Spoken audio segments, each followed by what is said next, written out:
Welcome to the Master's Table. Thank you so much for joining us today. What a beautiful day the Lord has given us. I'm your co-host, Tina Cleveland. This is your host and your cook. No, I'm not the cook. This is Pastor Frankie. He's got a wonderful dish for you today. And Pastor, why don't you go ahead and tell us what you're going to be preparing? Well, we're gonna go old school today. First of all, I want to thank you for joining us again at the Master's Table. It's a joy to be here and try to show somebody at home that don't know how to cook something good. And what we're gonna do today, like I said, we're gonna go old school. We're gonna do some hamburger steak and gravy or Salisbury steak and gravy, whatever you want to call it. But we're gonna do it all from scratch. We got all the ingredients laid out. We got the mix for our Salisbury steak. We got ketchup and Dijon mustard, and we got some of that famous W sauce. I don't know how to say that word, so I'm gonna call it W sauce. We got an egg and some breadcrumbs. We're gonna put that together, and then once we get that done, we're gonna move on over here and chop up a few things to make our homemade gravy. So I'm excited about this dish today. I think we're gonna pair it up with some rice. I think Tina's gonna pop us some rice in the microwave, and we'll pair it up with rice. I wanted to do some creamed potatoes, but I just didn't have time to peel the potatoes before we got started. So, but that's a good side for you if you want to add that. Yep, that's a great side to go with it. So we thank you again for joining us. I pray that the Lord blesses you real good. Go ahead and get you a pen, a pad, and something to write with. I'm pretty sure the ingredients will be on the screen. And if you want to get a copy of the recipe, just reach out to me. The information will be on the screen. We're going to take a break. We'll be right back. Well, welcome back to the Master's Table. I think we're about ready to get started. Yep. Miss Cleveland, you ready to start doing some chopping over there? I am. I'm gonna mix our steak up while she's doing a little chopping for me, and I'm gonna go ahead and save it while she's cutting this bell pepper up. The recipe don't really call for bell pepper, but I personally love bell pepper. I love bell pepper and Cajun seasoning, and I put it in a lot of things I cook. And that being said, one of the main things we want to do is simplify these recipes, take the mystery out of everything that's going on. I always like to stage things. I told you what we were doing a while ago with the ingredients, but I like to go ahead and put everything out in order the way I'm going to use it. You want to speed up your cooking and make it easy, go ahead and lay everything out, get it out. That way, it's just like everything we do is going to be like a dump and go. But Tina's going to chop us up a little bit of bell pepper and go ahead and cut that onion. She's going to have that ready for our gravy, but I'm going to start right here with our ground beef, and I'm going to start, this is probably, I didn't weigh this. I got a big pack. This is probably about this could be even 2.5 pounds of ground beef. And I'm gonna mix this, but I'm gonna start with just a little bit of ketchup. This is 2 tablespoons. 2 tablespoons of ketchup, just regular ketchup. You can get whatever kind you like. You can pick up whichever, there's no right or wrong ketchup to me. I like it all. That's 2 tablespoons of ketchup. I have a tablespoon of Dijon mustard. We're gonna add that. We're going to put the Dijon mustard. And I told you then we're going to add, a while ago, I can't say that word. Some people call it, what's your sister sauce? So I'm going to call it W sauce. We're going to put in a tablespoon of the W sauce. When we can't figure out what it is, we'll make up something. That's the W sauce. And then it's according, I adjusted this a little bit more. This recipe generally calls for about 1/2 cup of breadcrumbs, but I think this is a little bit more than 1.5 pounds what it calls for, so this is probably 2.5 pounds. But the recipe, the ingredients will be very specific for 1.5 pounds of ground beef. But I'm putting about a full cup of breadcrumbs, and then we're just gonna go ahead and start chopping this a little bit. And as I get this ground beef broke up a little bit, we're gonna incorporate this a little bit together. How you coming over there, Miss Cleveland? I'm doing it. I'm chopping. It going. Like I say, that's going to be for our gravy. This is I call this an old school Southern comfort food.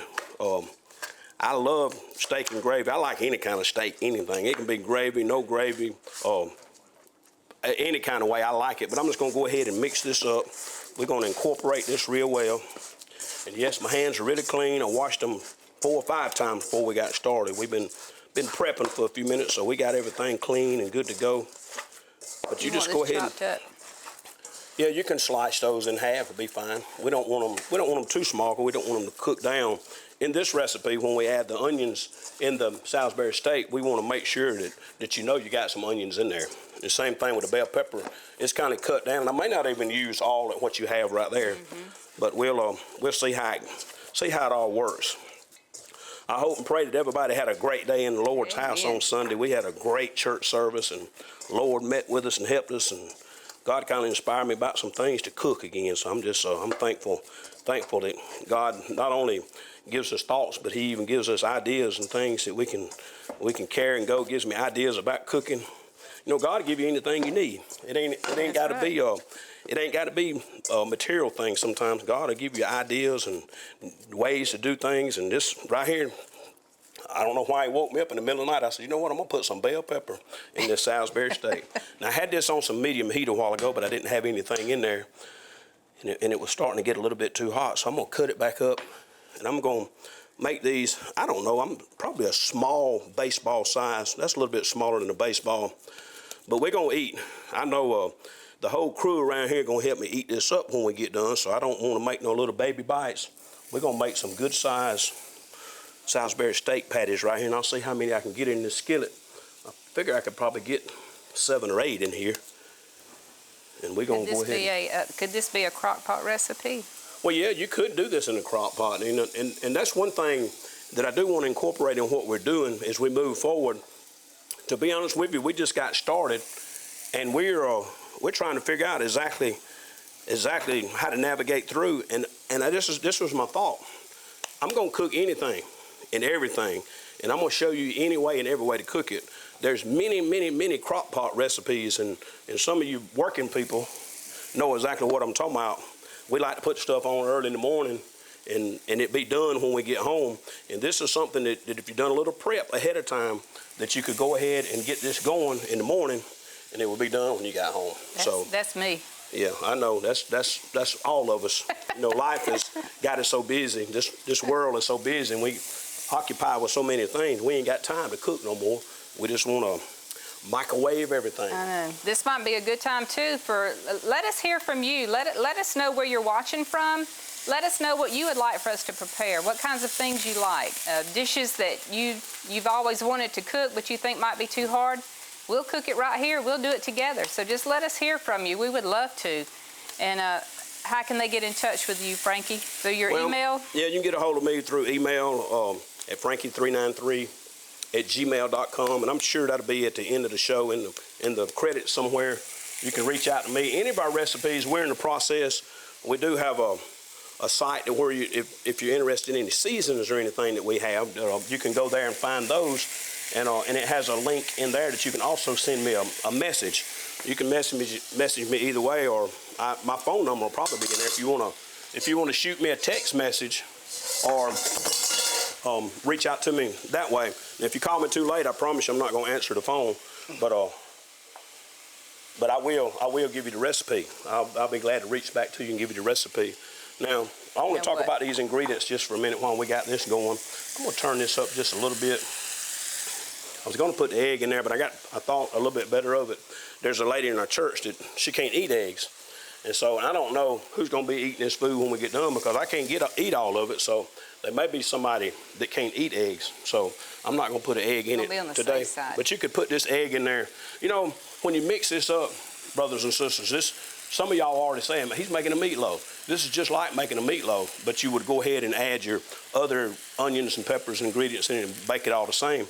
But like I say, we're making this Salisbury steak, and I want to talk about these ingredients. I tell you what, Miss Cleveland, go ahead, and if you want to slice those long ways, like I say, then the other way. Yeah, there you go, on that big part. Yeah, slice those big like that. I want you to know you got some mushrooms, and everybody don't like mushrooms, so I don't like to cut them up small, because if you don't like them, you can scoot them over to the side and you can get them out of the way. But yeah. I personally like them. I don't really know why, because they don't really have a taste, but I do like them. Now I'm gonna go ahead and season this. Normally, if I was cooking and I didn't have my all-purpose seasoning, I would hit this with salt, pepper, probably a little bit of garlic, a little bit of onion powder. I would season it up, but this all-purpose season has all of that in there. So instead of putting 5 or 6 different things, we're gonna go ahead and top it off with a little bit of all-purpose. And I know that looks like a lot, but it's not really a lot, because this don't hardly have any salt in it. I'm very, very careful. Matter of fact, that don't have any salt at all. So what I'll do is barely, just one little pinch of salt.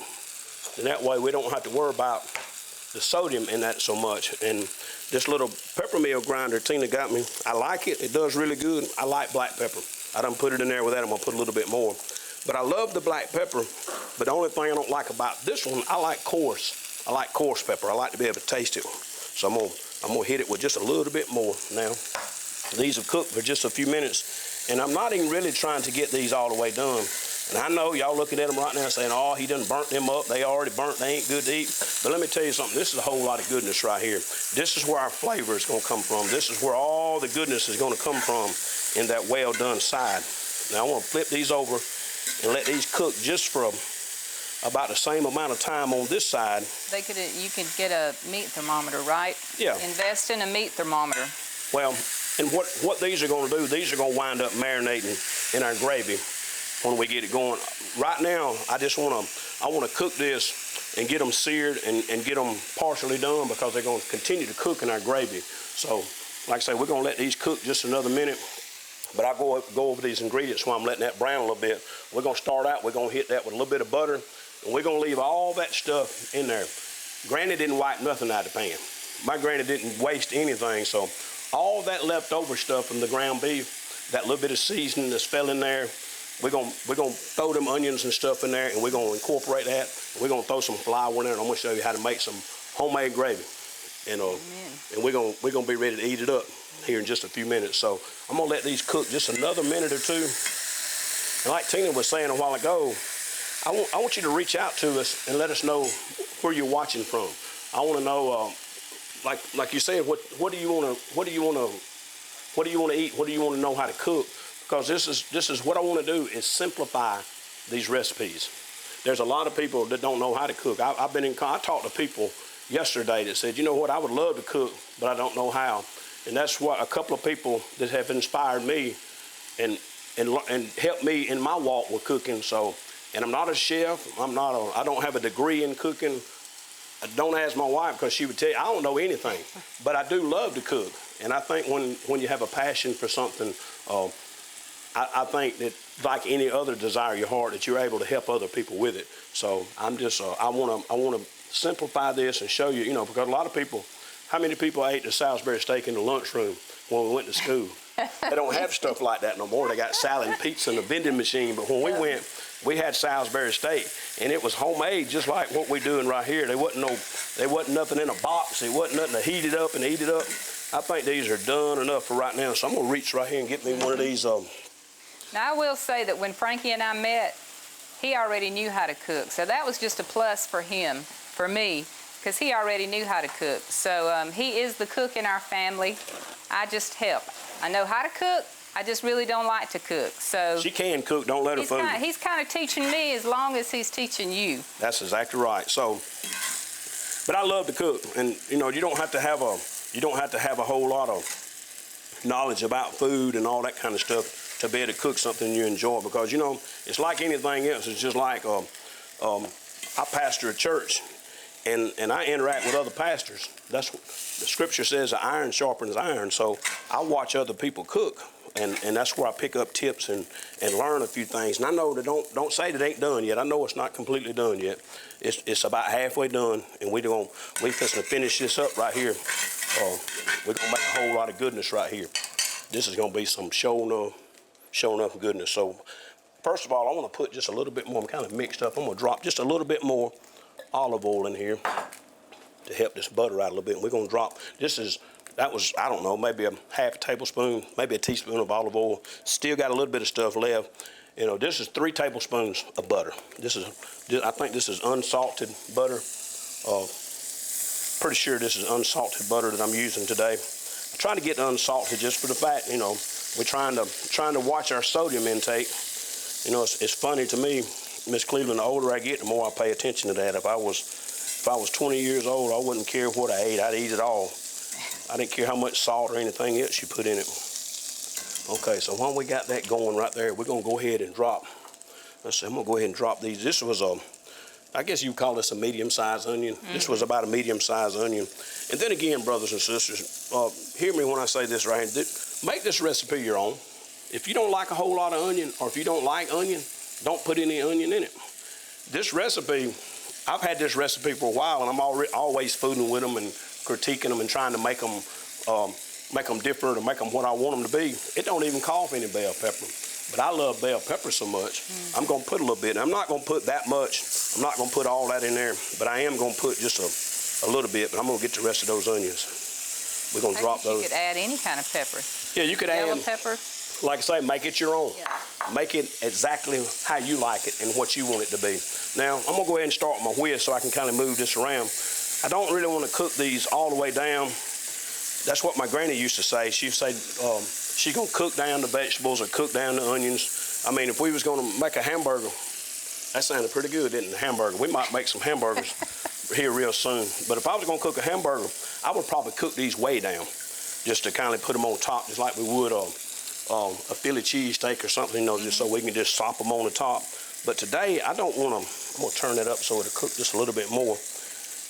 I don't want to cook these down. I want them just to get a little bit soft. Like say Granny would say she's going to cook them down. Some people say they're going to sweat them down, or some people would just say, you know, we're going to cook them well done. But I've learned along the way that well done anything ain't too good. Yeah. For many years, until I really took a serious interest in cooking, I overcooked everything that I ate. I mean, my meats, my vegetables, everything. I mean, I thought you had to cook it till it was just as hard as that flour.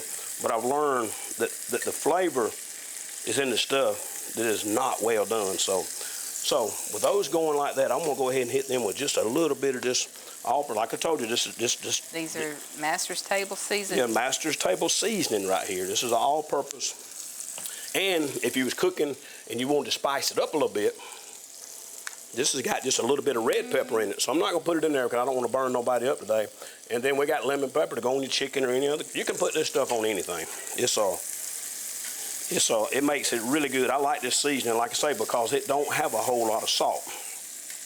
So as them right there begin to cook down just a little bit more, Tina, I think we'll start with a little bit of flour and let those cook.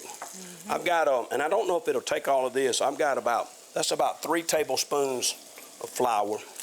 Here's some roasted garlic. And I'm gonna probably use this whole thing. This is 32 ounces. I don't know if I'll use this. I'll probably use about 3/4 of this. This is just regular beef broth. You can pick up any kind of beef broth anywhere you want to. There's nothing wrong with any of it. As a matter of fact, sometimes I like to buy just the little small jar about this size of the beef base, and they've got some in some of the stores, the local grocery stores. This I forgot what it's called. I can't remember the name of it, but anyway, it's very low sodium, so you can get that stuff as low sodium as you want to. I can't remember what it is though. It's a beef bouillon, but it's a low sodium, but it's a base. So you can actually take that base and mix it with water and make your own beef broth. So what we're fixing to do right here, we're gonna go ahead. Got these cooked down a little bit. This is 3 tablespoons. So I'm gonna go ahead and rake about 2 of them in there. And we wanna cook this just enough to get that flour done just a little bit so it don't have a raw flour taste. Just don't take long right here. This just a minute or so right here. We can cook that down a couple of minutes if you wanted to. Just for time's sake, I'm gonna cook it about a minute, 30 seconds to a minute. This skillet is pretty hot. And I'm going to put just a little dab more right there. So what we're going to do is let that flour taste cook out of that. Mix that a little bit. And I know it looks pasty. It don't look like anything, but just hold on. Put your seatbelt on, because this right here is going to get really good right here in just a second.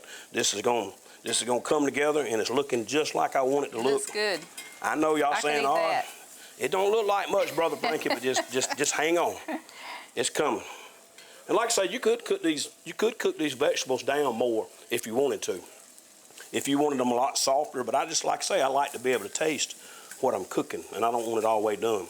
Okay, so that's got that about where we want it. So now, let's go ahead and add these mushrooms before I do that. Now, how are they going to cook pretty quick? Yeah, well, see, you got to remember this going to simmer in the gravy. Okay. It don't take much to cook these mushrooms. We let them stay there just for a minute. It's not going to take long. This skillet is really hot. And as these begin to, like I say, for time's sake, I would, you could cook this a few minutes. It's all according to how soft you want them. Some people don't don't like them crunchy. Some people like them crunchy. Some people like them well. Like I told you, they like them all kind of ways. But this is, just remember, we're making a gravy. This is going to simmer in our gravy.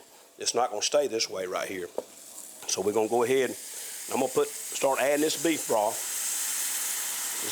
Go ahead and I'm going to dump you about 2 cups. That's probably 1.5 cups, 2 cups. And then we're just going to start mixing this. I know it looks real watery right now, but just hang on. It's coming. Tina, go ahead and tear me that top off that au jus gravy right there. We're fixing to add that here in just a second. That's an au jus gravy mix. A lot of times people put it on, roast beef sandwiches or whatever, any kind of meat. Some people put it on steak. I mean, they put it on all kind of things. But we're going to go ahead and just kind of incorporate this stuff together. This is This is au jus gravy. And I'm just going to darken it up. This will give it a richer taste. It'll make it a little bit darker, give it a little bit heartier taste. It's not necessary. You don't have to put it in. I mean, you could even use something as simple as I think they have a mushroom gravy mix. You could buy something, simple like that to add. You could dump that. But I've learned sometimes, like I said, the packaged stuff will tend to be a little bit on the salty side if you're not careful. I'm gonna add a little bit more of that right there to that. That's about 3/4 of that. There may be a cup, maybe a 1/2 cup left in there, and this is exactly where I want this. So I'm making sure I didn't miss anything else. Well, that little stuff right there. Yeah, I got to put just one little about I don't know. Worcestershire. About that much. Yeah, what's your sister? Worcestershire. What's your sister sauce? That W sauce. That's probably a tablespoon and a half. We're gonna add that, and then I'm coming lastly with some thyme. That's probably I'm gonna put about 1/2 of that. That's probably that was a hefty teaspoon. So I'm gonna put this thyme, but this right here is that's a little bit of a pro tip to me there. That just what pushes it over the top to me. You put that thyme in there, and it'll sit on the top for a little bit because it takes a little bit for it to incorporate the moisture into it. But see, this gravy is starting to come together, and the more it cooks, the thicker it's going to get. You're going to see here in a minute. So what we're going to do, I got that right where I want it. We're going to go ahead and add these steaks back. Now, how long does it have to simmer for? Well, you can simmer this gravy as little or as long as you want to. You could cook this gravy for quite a few minutes if you wanted to thicken on and on up. But I like to see how that's starting to come to a boil. I like to bring that up to a boil and add my steaks. And then we're going to coat this, and we're going to get ready to plate it up here in just a minute. We're going to let this simmer just for a little bit. I tell you what we're getting ready to do. We're getting ready to take a break, and we're going to let this cook right here. We're going to let this simmer probably for, 15, 20 minutes. Let it simmer in here. Make sure it's good and done. And we'll be back to plate this up in just a minute. I'm excited to see how it's going to taste. Y'all come back. Don't go anywhere. Welcome back. We have the finished product here that Frankie's going to tell us about and show us, and we're all going to get to look at it and taste it. And I don't know if all y'all I'm going ready. to look at it and taste it or not. I might eat all of this. I didn't eat anything yet today, and I am ready to eat. This has been simmering. I would let this simmer about. If you got time, you're not in a hurry. You could cook this and you can let this simmer 15, 20 minutes, but the slower and the longer this cooks, the better it gets. Yep. It just keeps on. I don't even know if this is a word. It keeps on getting gooder and gooder and gooder the more it cooks. So I like the way that sounded. I'm going to say that one more again. It keeps on getting gooder and gooder and gooder the more you cook it. So it's done. It's ready to eat. I'm ready to eat. So we're going to plate this up. I got a spoon here. I wanted to make sure I had a slaughter one a while ago. Don't want that because I want some of that gravy. Now, like we said, we fixed rice with this, and I love rice. I'll eat rice with anything, but if you wanted cream potatoes, you could put cream potatoes with it. It would be delicious when you put the gravy over it. So it's really just whatever you want to put with your dish. With that little piece right there. I'm going to start with that right there, just for a taste test. We're fixing to get in here. Now, I'm going to be real modest with this, but I can go ahead and tell you if I was at home, my plate would be like right there. But I'm gonna be a little modest with this today. I'm not. You wanna do the honors? You want me to burn my mouth? No, don't burn your mouth. But you gotta. So I'm gonna let you have the first bite. You didn't even get none of the steak. All you got was rice. I told you I like rice. She loves rice. Is that a 4-drop recipe? Mm-hmm. That right there is a whole lot of ooey gooey It's very goodness. good, very good. And I'm not just saying that, it's good. I know it's good, and I'm going to get me a plate. If you go ahead and hand me that plate on the way out of here, I'm going to get me a plate, and I'm just going to plate mine up. But thank you so much for joining us today on the Master's Table. I hope and pray that we made it simple enough that you feel like you could cook this at home. Get in touch with us. Yeah, you can get in touch with us. The email will be running across the screen, I'm sure. Phone numbers. You can buy the seasoning. All that information will be on there. But reach out to us. Let us know what you like, what you want to see cooked, and we will be back with you shortly. And I'm talking about before, just that quick, we'll be back with another episode of the Master's Table. Thank you for joining us. God bless you, and remember, God is good all the time. All the time.